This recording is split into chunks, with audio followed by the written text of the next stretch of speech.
Hello అండి అందరికీ ఈరోజు టమాటా కొత్తిమీర పచ్చడి చేసుకుందాము. ముందుగా ప్యాన్ తీసేసుకొని మినప్ప గుళ్ళను ఇంకా వేరుశనగను కొంచెం బాగా ఫ్రై అయ్యాక జీలకర్రను ఫ్రై చేసేసుకొని బాగా రోస్ట్ చేసేసుకొని పక్కన పెట్టేసుకోవాలండి. మినప్పప్పు వేసుకోవడం వల్ల మనకి టేస్ట్ చాలా బాగుంటుంది, బాగా పెరుగుతుందన్నమాట.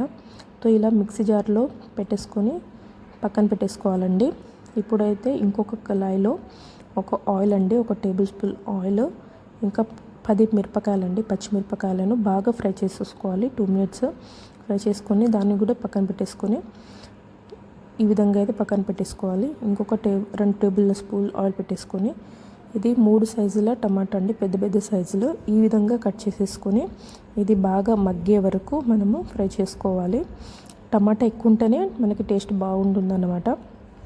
సో చూసారా, 2 నిమిషాల తర్వాత ఈ విధంగా అయితే అయింది. దాని తర్వాత కరివేపాకు, 2 రెమ్మల కరివేపాకు, 10 వెల్లుల్లిలు వేసేసుకొని కొంచెం సాల్ట్, కొంచెం పసుపు వేసేసుకొని దీన్ని ఇంకొక 2 నిమిషాలు మగ్గనివ్వండి. బాగా కలిపేసుకొని మగ్గనివ్వండి.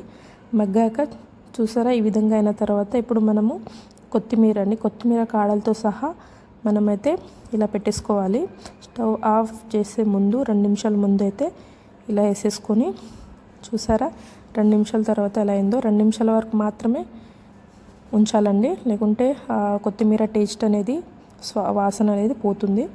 ఇప్పుడు చల్లారించి పక్కన పెట్టేసుకున్న ఈ పప్పు దినుసులను మిక్సీ పట్టేసుకొని ఇంకా ఇప్పుడు పచ్చిమిరపకాయలను మిక్స్ పట్టేసి ఇప్పుడు మనం చల్లబెట్టుకున్న టమాటా కొత్తిమీరలను దాన్ని కూడా మిక్స్ పట్టేసుకొని కొంచెం మిక్సీ పట్టిన తర్వాత అందులో కొంచెం వాటర్ పోసేసుకొని చాలా మంచిగా గ్రైండ్ చేసేసుకోవాలండి. నీట్గా మెత్తగా గ్రైండ్ చేసేసుకొని చూసారా ఈ విధంగా అయితే గ్రైండ్ చేసుకున్న తర్వాత ఇప్పుడు మనం దీన్ని పోపు పెట్టేసుకుందాం. అదే కళాయిలో ఒక 2 టేబుల్ స్పూన్ పోపు దినుసులు, నా దగ్గర ఏమున్నాయో అవన్నీ పెట్టేసుకున్నాను, మీ దగ్గర ఏమున్నాయో అవన్నీ పెట్టేసుకోండి. 4 వెల్లుల్లిపాయలు ఇలా కచ్చపచ్చగా దంచేసి పెట్టేసుకొని చూసారా ఇలా పోపు పెట్టేస్తే, పోపు పెట్టకుండా బాగుంటుంది, పోపు పెట్టేస్తే ఇంకా బాగుంటుంది.